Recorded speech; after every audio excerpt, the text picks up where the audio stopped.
Gênesis 19. Sodoma e Gomorra são destruídas.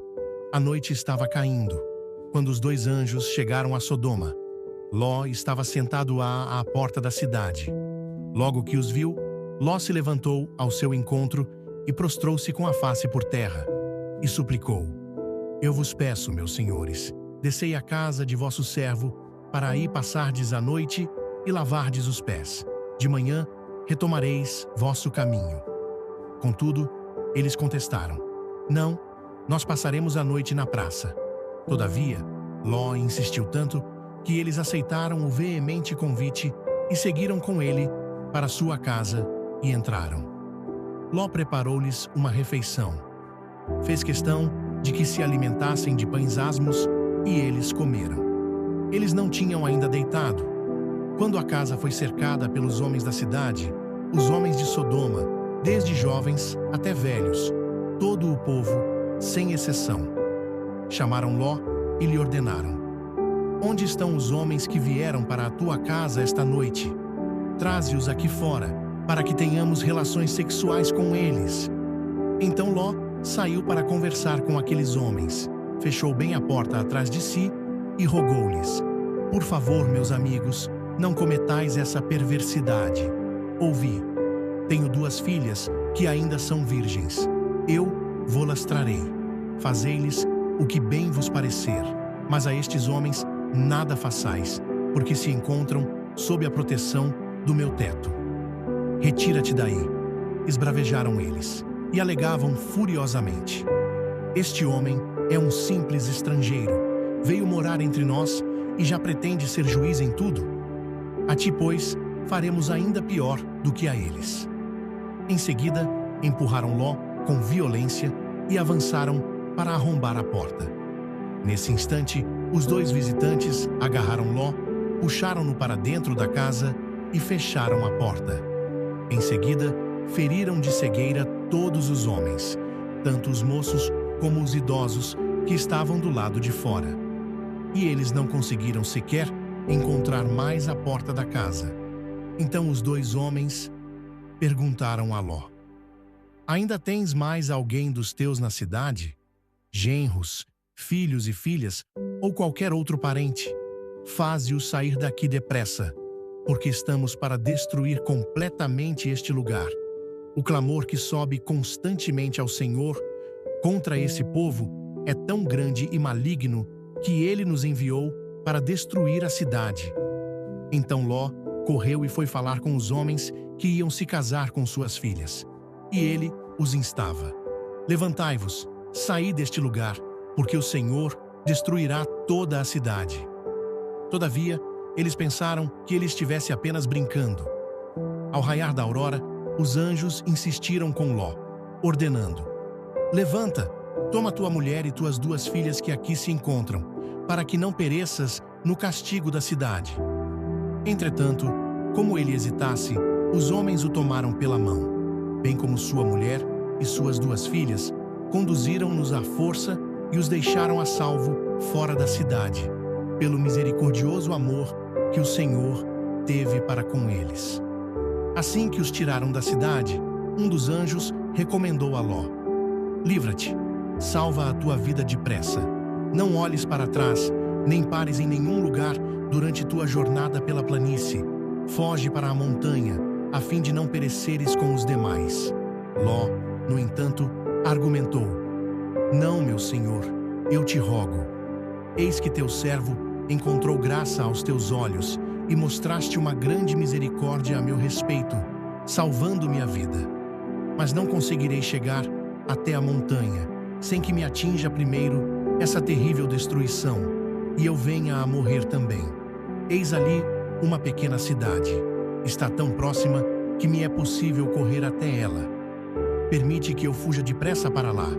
Mesmo sendo tão pequena, lá encontrarei abrigo e estarei a salvo. Então lhe respondeu ele: Faço-te ainda esta graça, não destruirei a pequena cidade de que falas. Depressa, refugia-te lá, porque nada posso fazer enquanto não tiveres chegado lá. É por esse motivo que se deu a essa cidade o nome de Zoar. Assim que o sol se ergueu sobre a terra e Ló entrou em Zoar, Yahweh, o próprio Deus, fez chover do céu fogo e enxofre sobre Sodoma e Gomorra.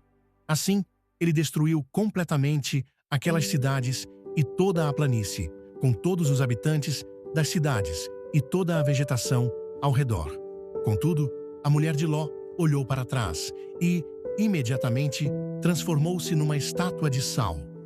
Na manhã seguinte, Abraão se levantou e voltou ao lugar onde tinha estado, na presença do Senhor, e contemplou as cidades de Sodoma e Gomorra, assim como toda a planície, e o que viu foi uma densa fumaça que subia da terra, como fumaça de uma fornalha. Quando Deus arrasou as cidades da planície, lembrou-se o Senhor de Abraão e tirou Ló do meio da desgraça, destruindo as cidades onde Ló habitava. Filhos de Ló, Moabitas e Amonitas. Ló partiu de Zoar com suas 2 filhas e passou a viver nas montanhas, porque tinha grande receio de permanecer morando na pequena Zoar. Por esse motivo, instalou-se numa caverna nas montanhas, ele e suas filhas. Certo dia, a filha mais velha propôs à filha mais nova: Nosso pai já é idoso, e não há nenhum outro homem nesta região que venha unir-se a nós, de acordo com o costume de todo mundo. Vem, façamos nosso pai beber muito vinho e deitemo-nos com ele. Assim, suscitaremos uma descendência de nosso pai. Portanto, elas fizeram seu pai embebedar-se com vinho naquela mesma noite, e a mais velha veio deitar-se junto a seu pai, que não percebeu nem quando ela se deitou, nem quando ela se levantou. No dia seguinte, a primogênita orientou a irmã: Na noite passada, eu dormi com meu pai. Façamo-lo embriagar-se também nesta noite, e tu te deitarás com ele, a fim de que possamos preservar a linhagem de nosso pai. Então, outra vez, deram muito vinho ao pai naquela noite, e a filha mais nova foi e se deitou com ele. Ló não tomou nenhum conhecimento quando ela se deitou, nem quando se levantou. Assim, as 2 filhas de Ló engravidaram do próprio pai. A primogênita teve um filho, e deu-lhe o nome de Moabe. Este foi o pai dos Moabitas de hoje. A mais nova deu também à luz a um filho, e o chamou de Ben-Ami. Este foi o pai dos Amonitas de hoje. Ló recebe os anjos em Sodoma. Versículos 1 a 3. Ló estava sentado à porta da cidade de Sodoma, quando 2 anjos chegaram ao anoitecer. Ao vê-los, levantou-se, inclinou-se até o chão e insistiu para que eles ficassem em sua casa. Na cultura do Oriente Antigo, sentar-se à porta da cidade indicava posição de influência ou liderança local. Ló, portanto, havia se estabelecido socialmente naquele lugar. Mesmo vivendo em uma cidade corrompida, ele ainda preservava um valor importante: a hospitalidade. Ele insistiu para que os visitantes não dormissem na praça, sabendo que aquilo seria perigoso. A aplicação que podemos extrair é: mesmo em ambientes moralmente confusos, ainda é possível manter princípios. Deus sempre preserva pessoas que, mesmo em contextos difíceis, ainda guardam valores que refletem sua justiça. A corrupção moral de Sodoma se revela. Versículos 4 a 11. Antes que os visitantes dormissem, homens de toda a cidade cercaram a casa de Ló, exigindo que os estrangeiros fossem entregues para abuso sexual. O texto enfatiza algo grave. Desde jovens até velhos, todo o povo. Isso mostra que a perversidade não era isolada. Havia se tornado parte da cultura da cidade. A violência era coletiva e institucionalizada. Quando tentaram arrombar a porta, os anjos intervieram e feriram os homens com cegueira. A aplicação que podemos extrair é: quando uma sociedade normaliza o pecado, ela perde a capacidade de discernir o bem e o mal. Mesmo quando a maldade parece dominar, Deus continua vendo tudo e intervém no momento certo. O aviso da destruição e a incredulidade das pessoas. Versículos 12 a 14. Os anjos disseram a Ló que a cidade seria destruída e pediram que ele reunisse sua família. Ló foi até os homens que estavam prometidos às suas filhas para avisá-los. Mas eles pensaram que ele estava brincando. A incredulidade foi tão grande que ninguém levou o aviso a sério. A aplicação que podemos extrair é: muitas vezes, Deus envia alertas antes de permitir o juízo. O problema é que as pessoas confundem advertência com exagero. A graça de Deus sempre precede o julgamento, oferecendo oportunidade de arrependimento. A misericórdia de Deus, que puxa Ló para fora da cidade, versículos 15 e 16. Quando amanheceu, os anjos insistiram para que Ló saísse imediatamente. O texto diz algo impressionante. Ló hesitou. Mesmo sabendo do perigo, ele demorou. Então os anjos literalmente o pegaram pelas mãos e o tiraram da cidade.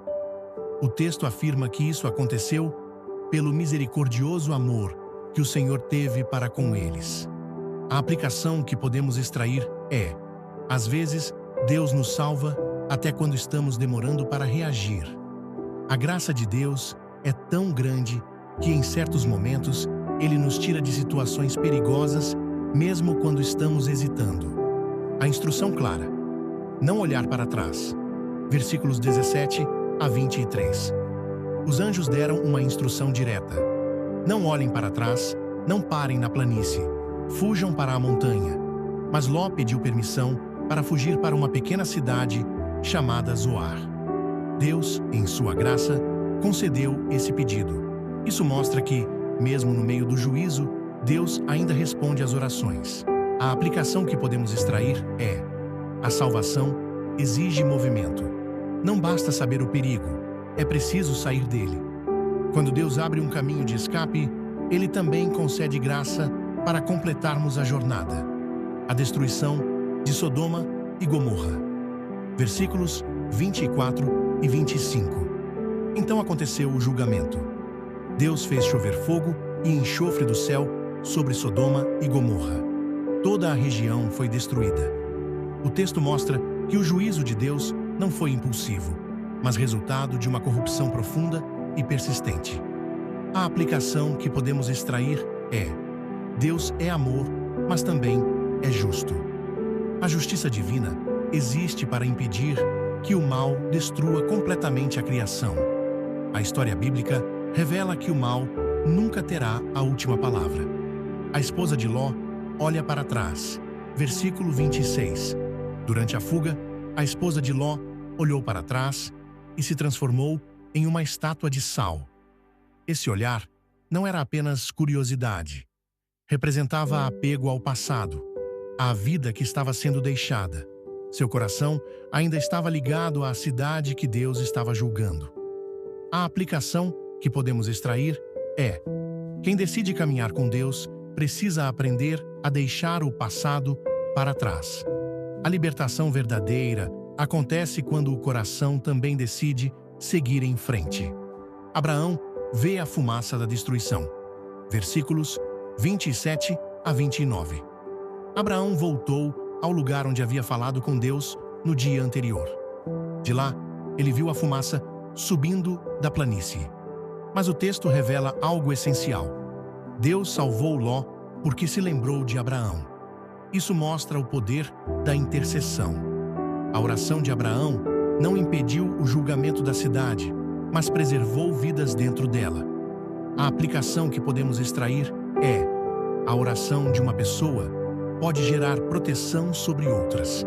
Nenhuma intercessão feita diante de Deus é inútil. O episódio trágico das filhas de Ló, versículos 30 a 38. Depois da destruição, Ló passou a viver nas montanhas com suas filhas. Temendo não ter descendência, elas elaboraram um plano para engravidar do próprio pai, embriagando-o. Esse episódio mostra como os valores morais de Sodoma ainda haviam marcado profundamente aquela família. Dessas relações nasceram dois povos, os Moabitas e os Amonitas. A aplicação que podemos extrair é: ambientes espiritualmente corrompidos deixam marcas profundas que podem influenciar decisões futuras. Por isso Deus sempre chama seu povo para viver separado do padrão do mundo. Gênesis 19. Não é apenas um relato de julgamento, ele também é uma história de misericórdia. Mesmo em meio à corrupção de Sodoma, Deus enviou avisos, Deus ouviu intercessão, Deus abriu um caminho de escape, Deus salvou uma família. A grande verdade revelada nesse capítulo é esta: Deus sempre prepara um caminho de salvação antes que o juízo aconteça. Isso significa que mesmo em tempos difíceis, Deus continua chamando pessoas, resgatando vidas, oferecendo novas oportunidades. A mesma graça que tirou Ló de Sodoma ainda alcança pessoas hoje. E a mensagem final deste capítulo é clara: quem responde ao chamado de Deus sempre encontra um caminho de vida, mesmo quando tudo ao redor parece estar em ruínas.